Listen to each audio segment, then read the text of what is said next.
Well, good morning, everyone. Thank you for coming this morning. Welcome to the Ronald Reagan Building and International Trade Center. It's a special project of the General Services Administration. My name is Andrew Gelfuso. I'm the Director for Trade here at the building. I'd like to take the opportunity to welcome today's esteemed speakers, Ambassador Frank Lavin and Undersecretary of Commerce Francisco Sanchez, as well as all the esteemed guests here in the audience and members of the media. Today, you're here to hear about an exciting new e-commerce tool. Export Now is designed to facilitate and streamline the sales process for U.S. exporters looking to do business in China. I can tell you this is certain to be welcome news for the U.S. exporters who, in my estimation, hear quite a bit of information about the potential of the market in China, but are concerned about the language barriers, the costs, the distance, and frankly, the unknown. And I think this product is going to be something that will be very enlightening and most welcome to the business community. The Reagan Building was opened in 1998. It was created to be a dynamic forum where public and private sectors could mix together under one roof, share ideas, and host international events that are open to the public, like today's event today. The Office of Trade Promotion works to fulfill our congressional mandate by promoting international trade and working with the public and private sector groups here in the building, as well as outside of the building, to spread the message that exports are good, they're important for our economy, and they create jobs. The Reagan Building functions as the World Trade Center of Washington, D.C., which gives us a wonderful relationship with World Trade Centers around the world. There's about 320 World Trade Centers in 90 countries, and we're brought together by an association based in New York that's nonpartisan and non-political. It's now a privilege to welcome back and introduce Ambassador Frank Lavin, who headed the U.S. Embassy in Singapore during the FTA negotiations. He's also the former U.S. Undersecretary of Commerce for International Trade and has become well known in trade policy circles as America's Salesman-in-Chief. In those roles and in his current position as Chairman and CEO of Export Now, Ambassador Lavin has spent years with U.S. companies formulating export strategies, suggesting creative marketing ideas, and assisting businesses. Implementing these strategies is essential if the United States is to achieve President Obama's goal of doubling U.S. exports by 2014 as set forth in the National Export Initiative. In closing, we're very pleased to host you here at the Ronald Reagan Building, and I look forward to hearing today's program, as I'm sure many of you do as well. Ladies and gentlemen, Ambassador Frank Lavin.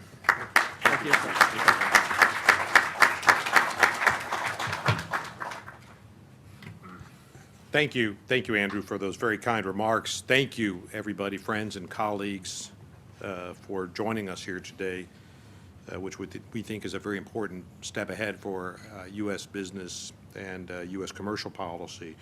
And we're particularly honored today to be joined by the United States Undersecretary of Commerce for International Trade, Francisco Sanchez.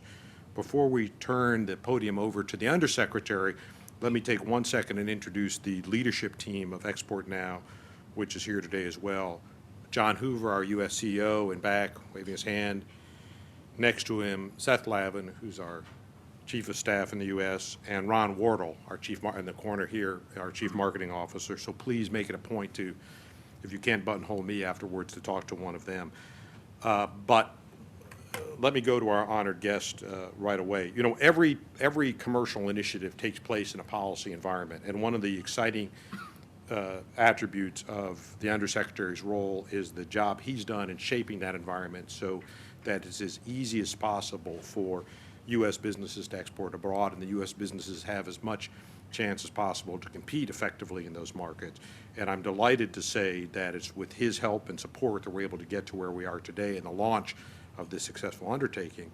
I also have to echo Andrew's comments that this is perfectly fitting with the theme of the moment, which is the National Export Initiative, which is how do we help these great U.S. companies go abroad. And here to take that point and to put it in a policy context, let me turn the microphone over to Francisco Sanchez for his comments. Thank you, Mr. Undersecretary. Thank you. Good afternoon. We've already gone from morning to afternoon just in the span of the three people who have gotten to the podium. Andrew, it's great to be here.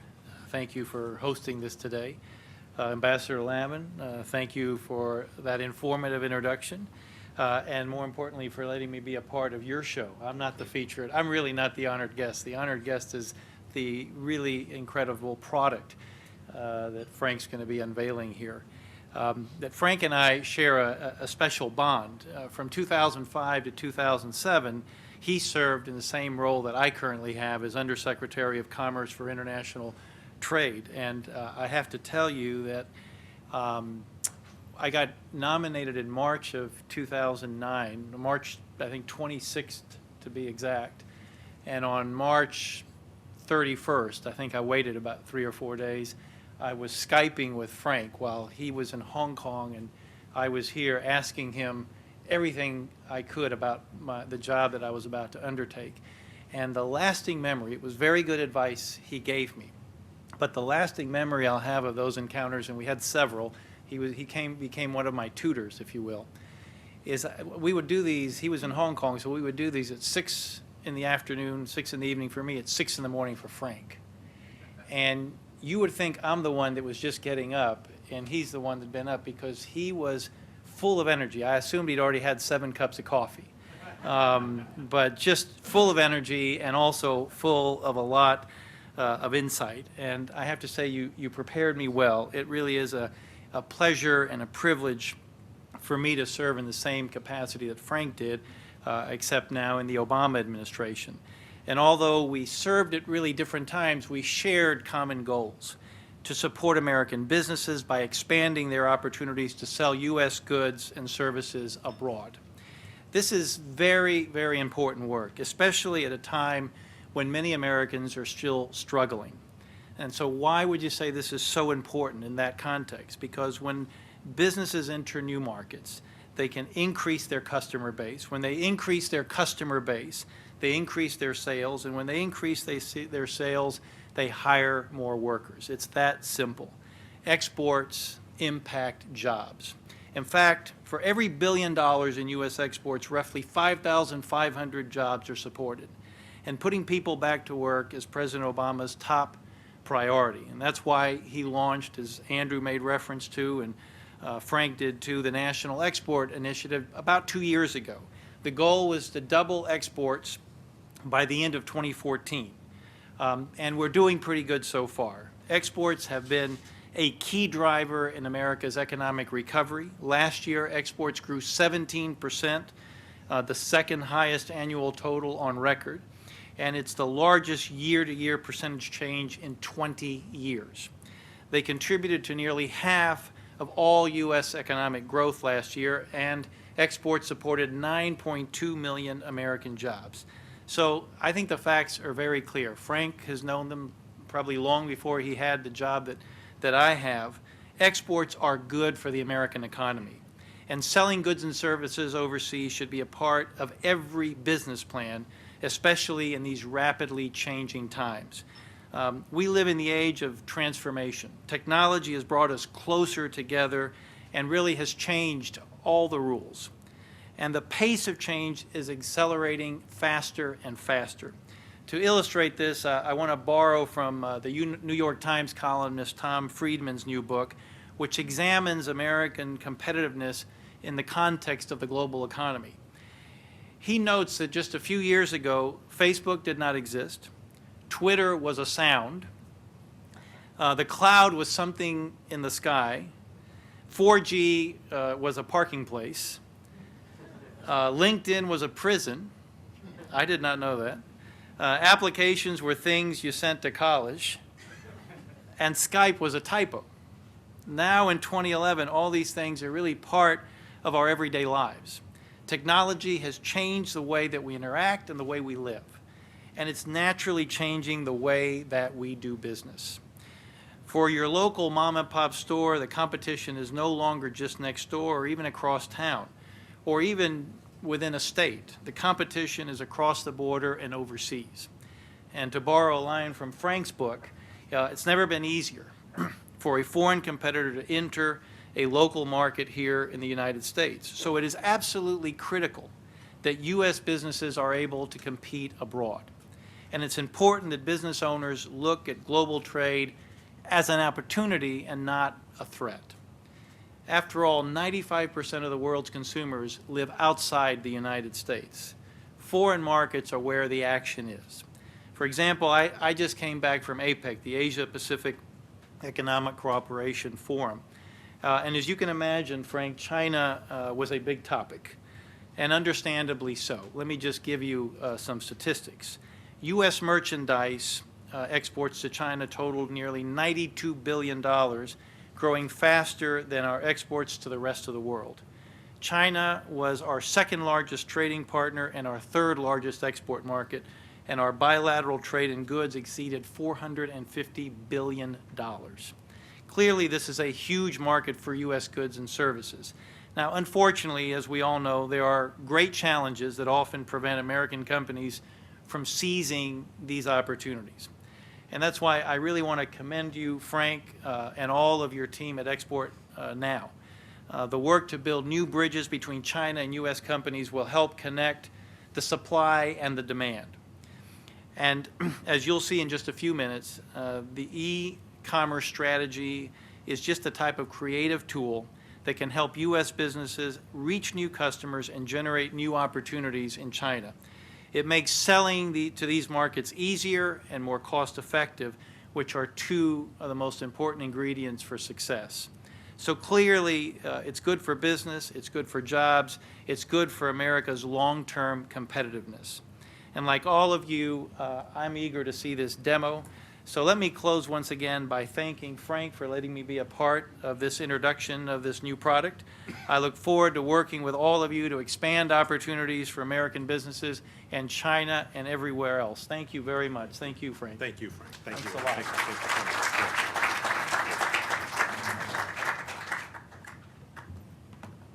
Thank you.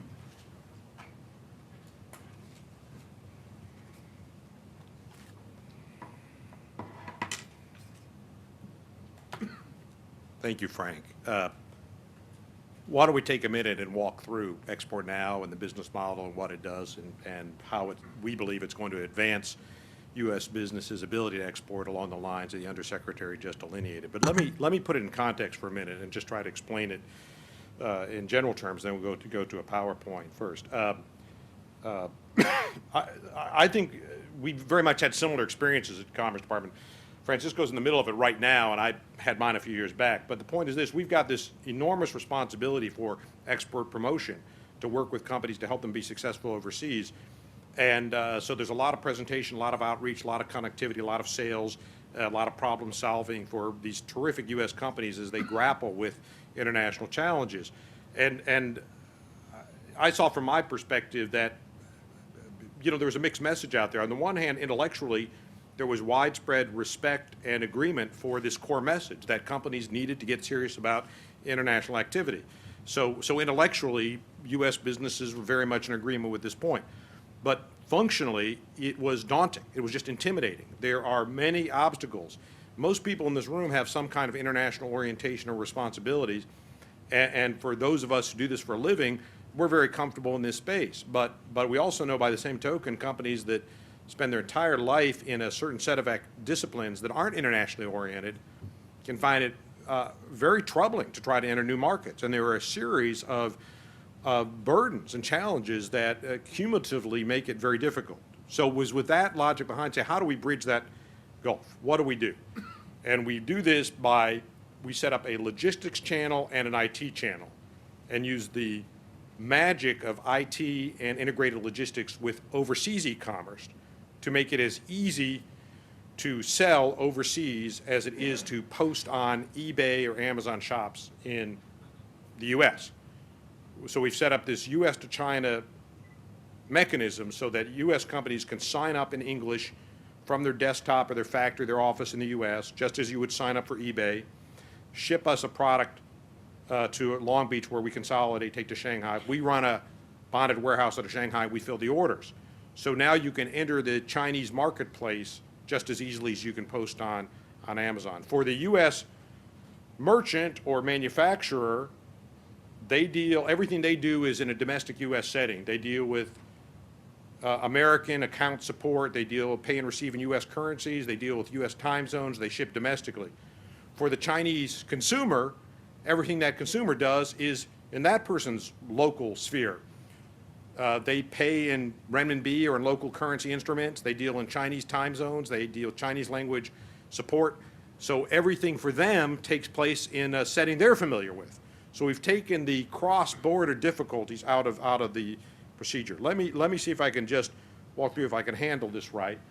Right. So I think Frank correctly identified the challenge, that there's substantial amount of activity out of there, that we see U.S. products enjoy strong demand around the world, and the major U.S. companies have a very successful record in tough markets around the world. But on the right side of the graph, there are a number of barriers, we call them the soft barriers, that are daunting. And if you're a small company in particular, it's very difficult to allocate the time to figure out these products. And maybe of all of the barriers, of all of the disconnects, it's those bottom two. How do you identify customers, and how do you decide what kind of time to put against that? So sure, we can find a way to get to Mexico or Canada or France or China, but if we don't know where the customers are, and we've got all sorts of severe opportunity costs when it comes to time, how can we budget and do the strategic planning required? Well, this is where Export Now comes in, if I can do this right. So we offer this solution that makes you can post now overseas the same way you can post domestically.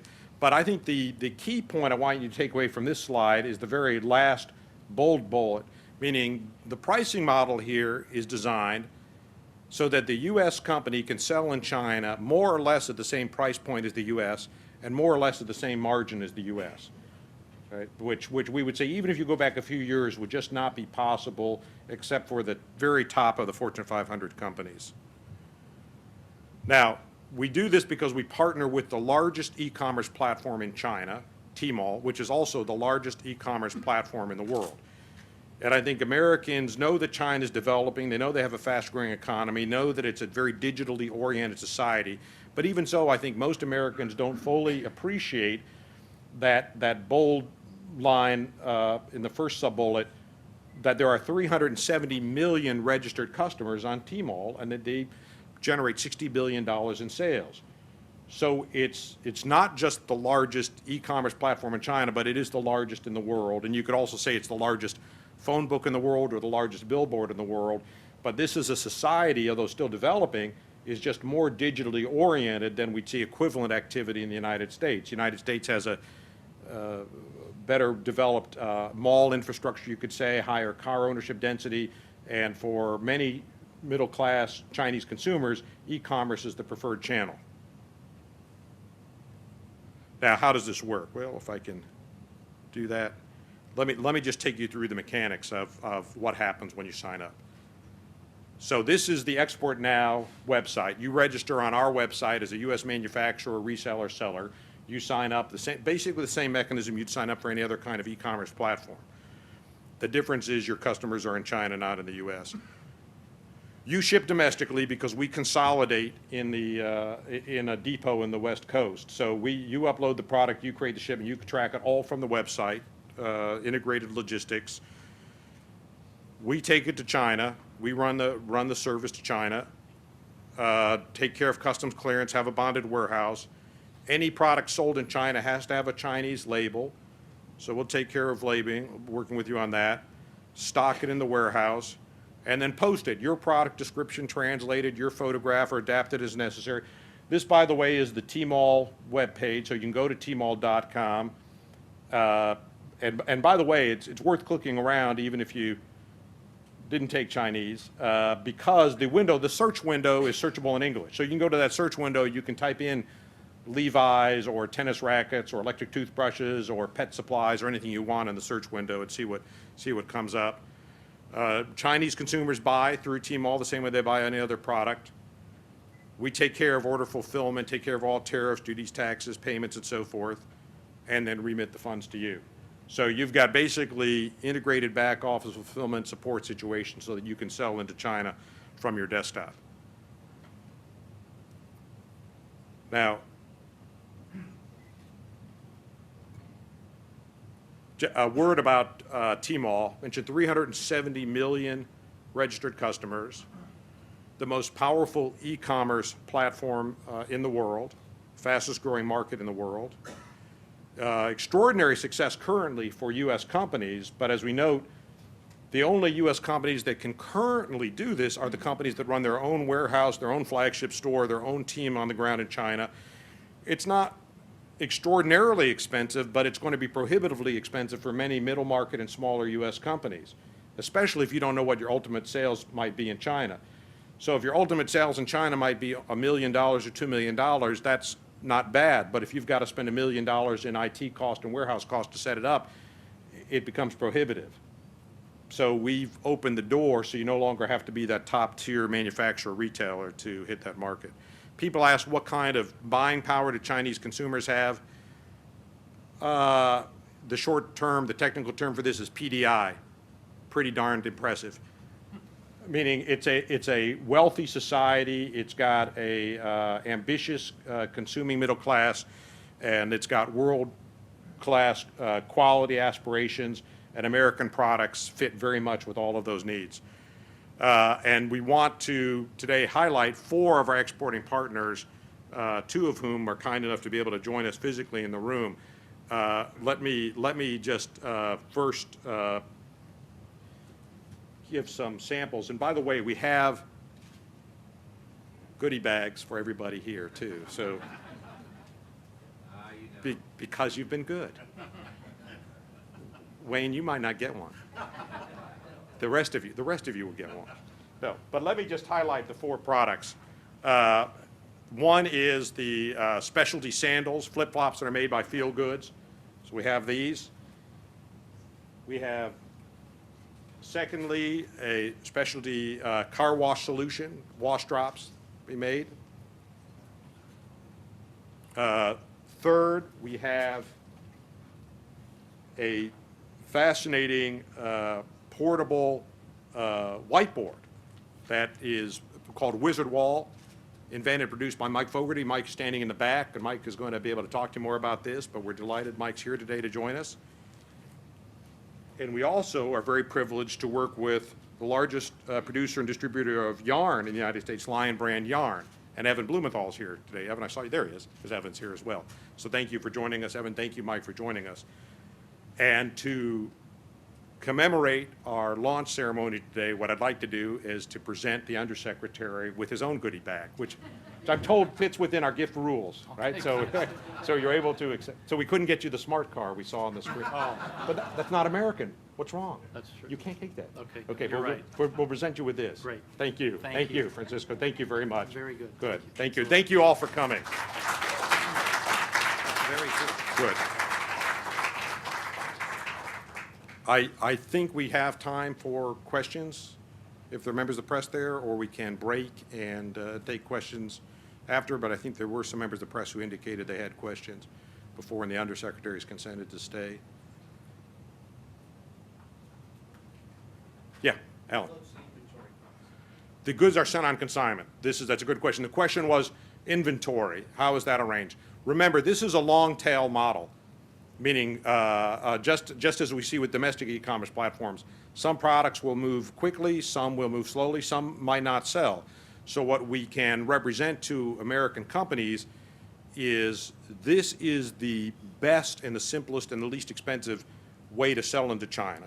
We can guarantee that. What we cannot guarantee is what kind of ultimate success the product might enjoy in the market. That's up to the market, up to the product. So everybody's going to have different inventory needs. Some will replenish regularly, some will replenish slowly. But the company itself, the U.S. company, must absorb the inventory requirements. So, yeah, Jim. So can you take sample products to trade shows? Would we do that? Well, we're doing a version of that, which is we're working with companies who are going to trade shows, and we're saying the other way around. Why don't you leave the product behind? Right? The trade show's great. You'll see a lot of people. The people in Europe, fantastic, and that'll last 4 or 5 days. Leave the product behind with us, and we'll post it for you, and you'll have sales throughout the rest of the year. So we're trying to build off of that model, do that. So we do coordinate with trade show operators. So you're like a freight forwarder in that you're not moving the product to a sold. No, because we keep the product in the warehouse in Shanghai. So the product's got to be in country.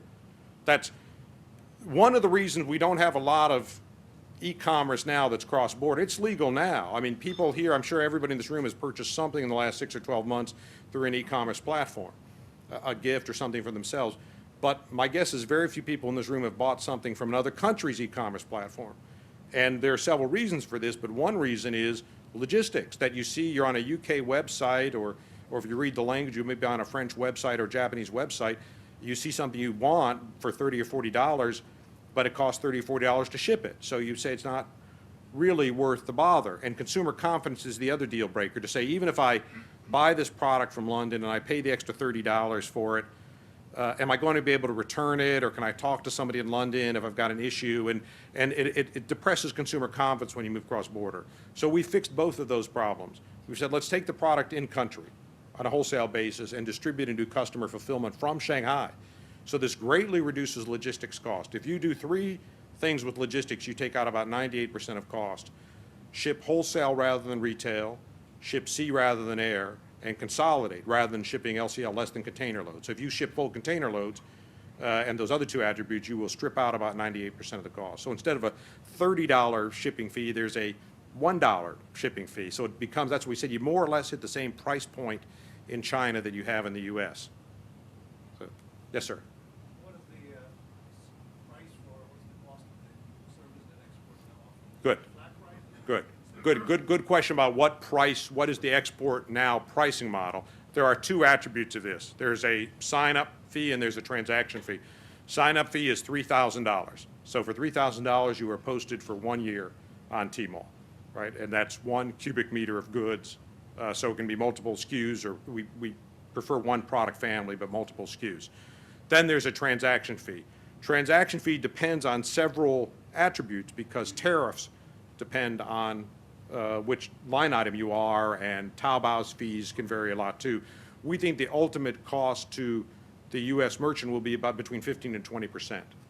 And again, so there, again, the point about you're going to have basically the same margin in China that you have in the U.S. because you're paying something like 15 to 20% to get all the way through the system, but you're not paying a wholesaler, you're not saying a distributor, not paying a retailer. So it's your ex-factory price. And Frank, is there a cost to have your goods in this facility on the West Coast?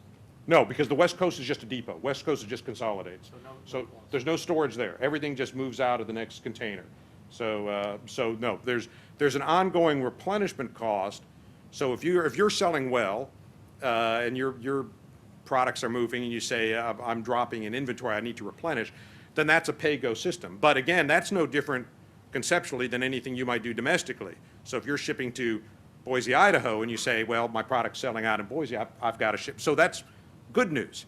And we can take that ourselves through our logistics train, or you can just come and show up at the warehouse with your own provider. If you've got a better provider, you're welcome to come up from the outside as well. The smaller folks, of course, prefer to use our system. The larger folks might have their own system already in place.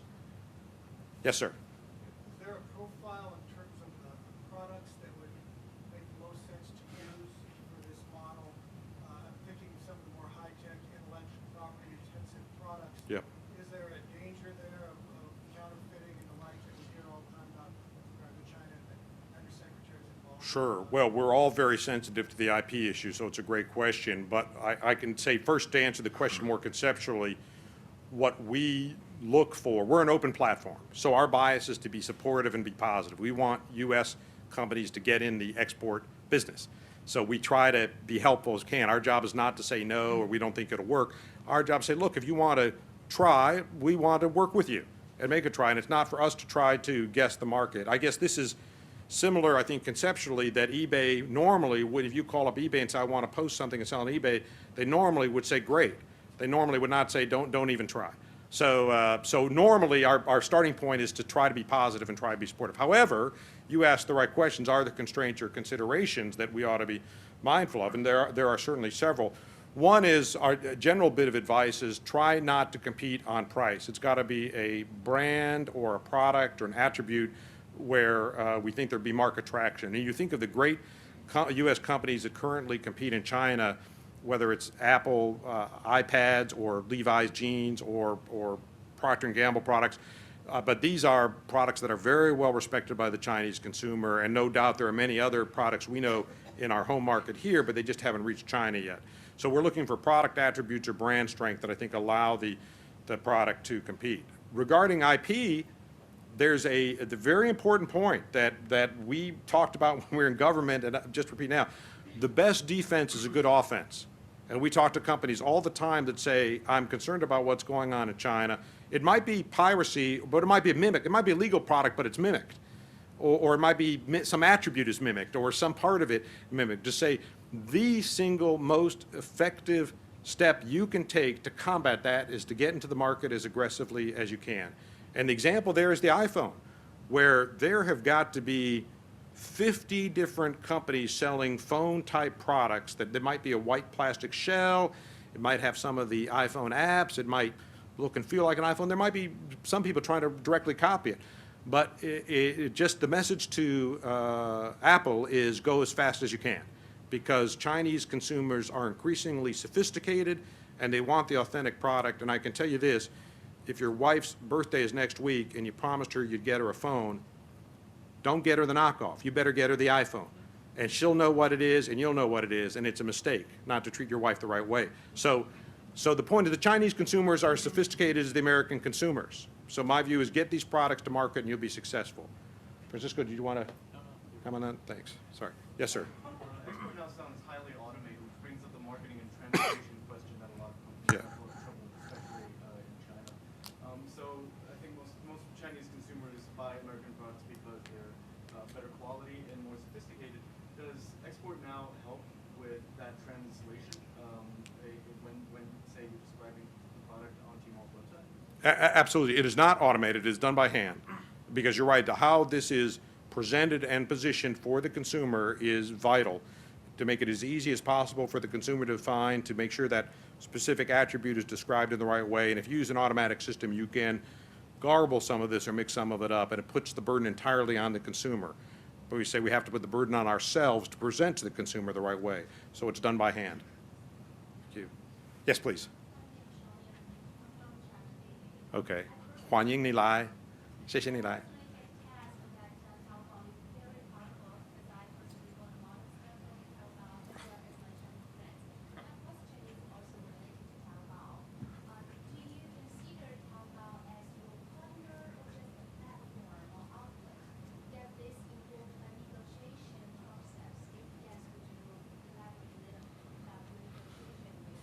No, we are very proud of our relationship with Taobao.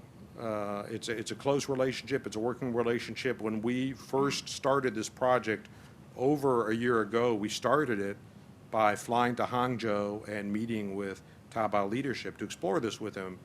And in my view, unless this idea met intellectually with the support and approval of Taobao, it could not be successful. Taobao is an open platform, so conceivably you can sell what you want even if leadership is not supportive.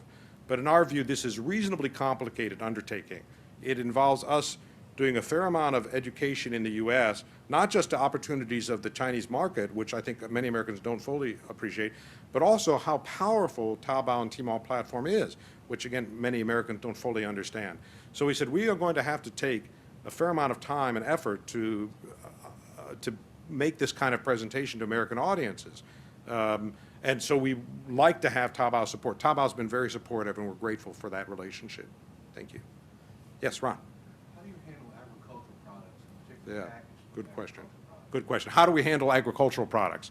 Good question. If I put that in a broader context, there are actually a family of products that require separate licensing or approval in China, similar in some respects to what might happen in the United States. But food is one, pet food is another, wine is a third, and cosmetics, sorry, is the fourth product. So those are four large family groups, each of which require license. Even if you're a domestic producer in China, you would have to, and you had a cosmetic product, you have to get that tested for safety before you can sell it. So we have to undertake the same activities overseas.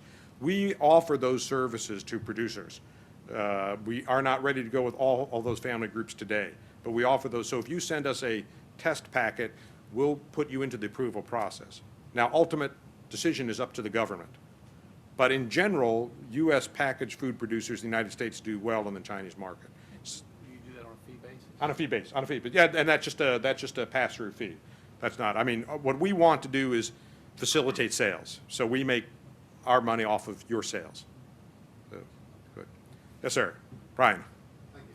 What kind of customer intelligence is received by the manufacturers in the US, given that's got to be filtered from Chinese into English, such as customer demographic or location of? Well, we share all data with the manufacturer, but you might not have sales locations, you might not have a lot, but you'll certainly get comments. There's a very rich mechanism with Taobao and Tmall of CRM activity, so that Alibaba, the parent group, has its own instant messenger service, Ali Wang Wang, Ali QQ, where people write in and they say, I like this, but does it come in blue, or I like it, is it a large size, or I don't like it, or it's too small, or whatever. So you get a lot of written material, written commentary back that's shared with the customers, but you don't necessarily get locale or age demographics on it. But good, thanks. How many of the Tmall Taobao purchases are resellers or wholesalers? Yeah, that's an interesting point. Question was, how many of the purchasers are actually wholesalers or resellers? And it's interesting. I don't think it's easy to track this, but you can look, when you look at product and pricing information, if you look at Tabasco sauce, for example, it will say equivalent of $9.95 a bottle, or you can buy a case for $20 or something like that. I mean, clearly they're selling to a restaurant supply company or some kind of distributor. So a lot of the products sold are sold across the spectrum. It's in the consumer space, but it could be to an intermediary distributor as well as to right direct to the individual. So, good. Good. It looks like we've handled the questions. I'll tell you, we'll be able to stay around, and maybe the undersecretary can stay around as well if there are additional questions. And there's also beverages and so forth outside. Thank you for coming. Thank you for your support. We're going to hold that up again. Okay. Frank, what about your book?